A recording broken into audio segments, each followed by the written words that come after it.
আজকে দেখাবো মোমো স্যুপ করছি। গোলমরিচ দিয়ে দিয়েছি, তেল দিয়ে দিয়েছি, কড়া বসিয়ে দিয়েছি। এবার চিকেনগুলো দিয়ে দিলাম। চিকেনগুলো একটু সাঁতলানো হবে, মানে একটু হওয়া পর্যন্ত আমি একটু অপেক্ষা করব চিকেনগুলো। তারপরে এটাও সাঁতলে যতটা আপনি স্যুপ রাখবেন তার ডবল জল দেবেন, এটার মাপ। দেখুন এটা প্রায় হয়ে গেছে।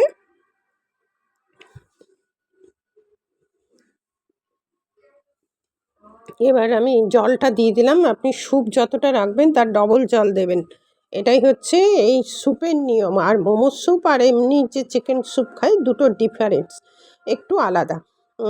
এই যে ইম্পিউরিটিসগুলো, এগুলো অবশ্যই ফেলে দেবেন, নাহলে কিন্তু সেই স্যুপটা অথেন্টিক আসবে না। এবার এইটা ইম্পিউরিটিসগুলো আমি সব তুলে ফেলে দিলাম। এবার চিকেনটা প্রায় বয়েলড হয়ে এসছে। এবার চিকেনটা তুলে আমি সেটাকে ঠান্ডা করব। সমস্ত ইম্পিউরিটিস ফেলে দেবেন। ফেলে দিয়ে চিকেন স্টকটা একটু ভালো করে মানে ছেঁকে নেবেন। এটাই হচ্ছে এর মূল বিশেষত্ব। যাকে আমি সেটাকে নামিয়ে দিয়েছি। এবার কড়া বসিয়ে দিয়েছি, ওর মধ্যে রসুন দিয়ে দিচ্ছি। রসুন আর আদা আমার একটু বাটা ছিল, কুচিয়ে আর না দিয়ে ওটা দিয়ে দিলাম। এবার এর মধ্যে ওই চিকেন স্টকটা এবার তুলে দেবো। দেখুন ঠিক এইভাবে করবেন, অথেন্টিক একটা পজিশান আসবে। এবার চিকেন স্টকটা ছেঁকে আমি তুলে দিলাম। এর মধ্যে আমি বিনস আর গাজরটা দিয়ে দিলাম। এবার এটা বয়েলড হওয়া পর্যন্ত ওয়েট করব। এর মধ্যে আমি সল্ট দিয়ে দিলাম, নুন দিয়ে দিলাম, আর চিকেনগুলো যেগুলো আছে ওগুলো ছিঁড়ে এর মধ্যে দিলাম। বেশ মুখে পড়বে, তখন বেশ ভালো লাগবে। স্যুপের সাথে চিকেনটা ভালো লাগবে। এবার দেখুন এটা প্রায় হয়ে এসছে। এবার এই চিকেনগুলো আমি কেটে কেটে সব দিয়ে দিলাম। হাড্ডিগুলো আলাদা করে রাখলাম, হাড়গুলো আলাদা করে রাখলাম। এবার চিকেন স্যুপটা হয়ে গেল। আর এখানে হচ্ছে পেঁয়াজ শাক দিয়ে দিলাম আমি। নামাবার আগে পেঁয়াজ শাক দিয়ে দিলাম। আর একটু জল দিয়ে দিলাম। এটা একটু বয়েলড হতে সময় লাগবে। আর একটু দিয়ে দিলাম, সয়া সস দিয়ে দিলাম। এর মধ্যে সবসময় একটু সয়া সস দেবেন। পারলে একটু টেস্টিং সল্টও দেবেন। টেস্টিং সল্টও দিয়ে দিলাম, রেগুলার নুনও দিয়ে দিলাম। দিয়ে এটাকে ফুটতে শুরু করবে। এবার ফোটা হলে আমার স্যুপ রেডি হয়ে যাবে।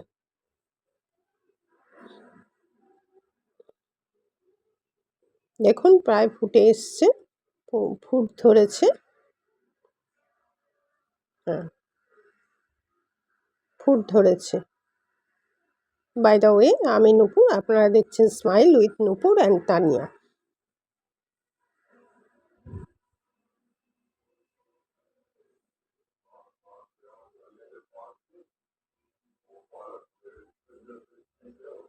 এবার নামিয়ে দিয়ে স্টাফিংটা, এটাকে আমি সিলেক্ট মিক্সিতে বেটে নিয়েছি। টেস্টিং সল্ট দিয়ে দিয়েছি, রেগুলার নুন দিয়েছি, আর হচ্ছে আমার বাড়িতে তৈরি সোয়া সস দিয়ে দিয়েছি। আর এই গাজর আর হচ্ছে পেঁয়াজ আর লঙ্কা কুচি দিয়ে এটাকে মাখন দেবো এর মধ্যে খানিকটা, আর ভিনিগার দেবো। এই সব দিয়ে এটা মেখে 2 ঘন্টার জন্য আমি রেখে দেবো ফ্রিজে, যাতে এটা সেট হয়ে যায়। আর যদি আপনি পুরোটা ওরমভাবে না বাটেন, তাহলে একটুখানি দোকান থেকেও কাটিয়ে নিয়ে আসতে পারেন, যাতে একটু দানা দানা থাকে, সেটা হচ্ছে আরও বেটার হয়। কিন্তু আমার তো কাটানো ছিল না, তাই আমি এইভাবেই করেছি। মিক্সিতে একটু বেটে নিয়ে, ক্র্যাশ হয়নি। ক্র্যাশটা করে নিলে ভালো হয় বেশি। এবার এটাকে কিন্তু মাখনটা হচ্ছে জুসি হবে, প্লাস টেস্ট হবে, যার জন্যে মাখনটা দেওয়া। আর গন্ধটাও থাকবে না, একদম গন্ধ থাকবে না। এবার আটাটা মেখে নিলাম। আটার মধ্যে শুধু নুন দিয়ে মাখবেন, খুব টাইট করে মাখবেন। আটা মেখে আমি বেলে রেখে দিচ্ছি। আটাটা শক্তই মাখবেন। আটা না, সরি, ময়দা দিয়েই করবেন। ময়দায় গ্লুটেন থাকলেও মাঝে মাঝে করবেন, তাহলে গ্লুটেনটা সেট হতে যেটুকু সময় লাগবে।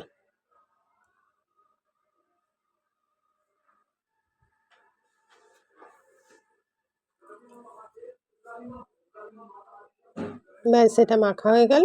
এটাকে আমি একটু রাখলাম। এবার আমি চাটনিটা বসিয়ে দিয়েছি স্মোকি ফ্লেভারের জন্যে।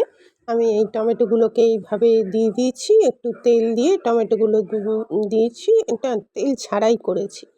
এবার স্মোকটা হয়ে গেলে একটু তেল দিয়ে ওটাকে বেটে আপনার চাট ওটাকে বাটাটাকে তুলে দিয়েছি। তার মধ্যে টেস্টিং সল্ট দেবো, রেগুলার নুন দেবো, চিনি দেবো, প্লাস হচ্ছে টেস্টিং সল্ট, রেগুলার নুন, মাঝে মাঝে ভুলে যাচ্ছি, বুঝতে পেরেছেন?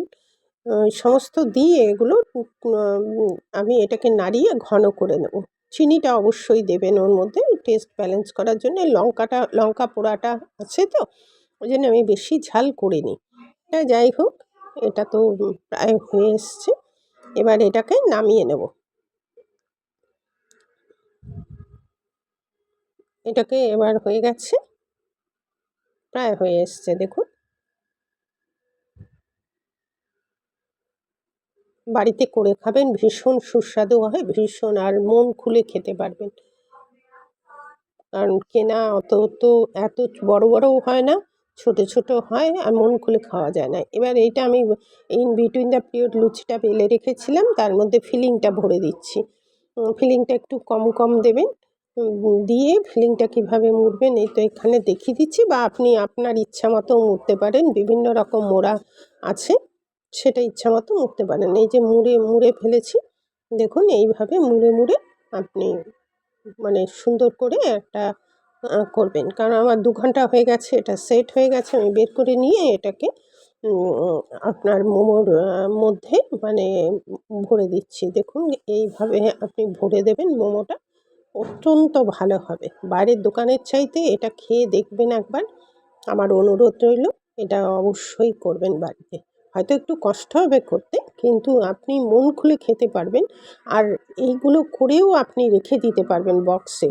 এবার জল বসিয়ে দিয়েছি, কড়া বসিয়ে দিয়েছি, জল বসিয়ে দিয়েছি। এবার আমার মোমো স্টিমার নেই, তার জন্যে আমি ওই ছিদ্র অনেক ফুটো ফুটো থালা থাকে, সেগুলোর মধ্যে বসিয়ে দিয়ে আমি প্রায়ই সেটা দিয়ে ভাপা করি, ঢাকিয়ে দিয়ে এটাকে কিন্তু আগে ওটায় তেল মাখিয়ে নেবেন পাত্রটায়, তাহলে কি হবে, তুলতে আপনার ভীষণ সুবিধা হবে।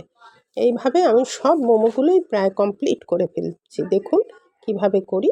এই যে তুলে দিলাম, একটু উল্টে দেবেন, বেশিক্ষণ রাখবেন না, দেখবেন ভাপটা হলেই বুঝতে পারবেন 4-5 মিনিট রাখলেই এটা পুরোটাই প্রায় হয়ে যাবে। উল্টে দেবেন, উল্টে দিয়ে এটাই করবেন। এটাকে কিন্তু অবশ্যই বারে বারে বলছি তেল মাখিয়ে দেবেন। ব্যাস, এটা দেখুন এক্ষুনি হয়ে যাবে। এটা হয়ে গেছে, এবার তুলে নিন। অন্য রকমও সেভ করতে পারেন, অ্যাজ ইউ লাইক, আপনাদের যেটা পছন্দ। পরবর্তীতে আবার সেকেন্ড ব্যাচটা দিয়ে দিলাম, তেল দিয়ে একটু ছেড়ে ছেড়ে দেবেন, যাতে একটার গায়ে আরেকটা না লাগে। ব্যাস, আমার মোমো রেডি।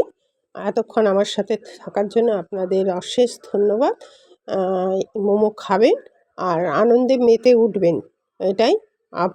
আগের মতন আবারও বলবো, সুস্থ থাকবেন, ভালো থাকবেন, সবাইকে এই কামনা করি। এতক্ষণ আমার সাথে থাকার জন্য তো অশেষ ধন্যবাদ। ঠিক একটা অনুরোধ রাখবো যে এটা এইভাবে করবেন, আর একটু লাইক, শেয়ার আর সাবস্ক্রাইব করে দেবেন, তাহলে পরবর্তীতে যে কোনো একটা এপিসোডে যে কোনো রেসিপি নিয়ে আপনাদের কাছে হাজির হয়ে যাব। আপনারা একটু করে দিলে কি হয়, যে আমি নিত্য নতুন রেসিপি নিয়ে আপনাদের কাছে হাজির হতে পারি। টাটা, আজ তাহলে আসি, পরবর্তীতে দেখা হবে।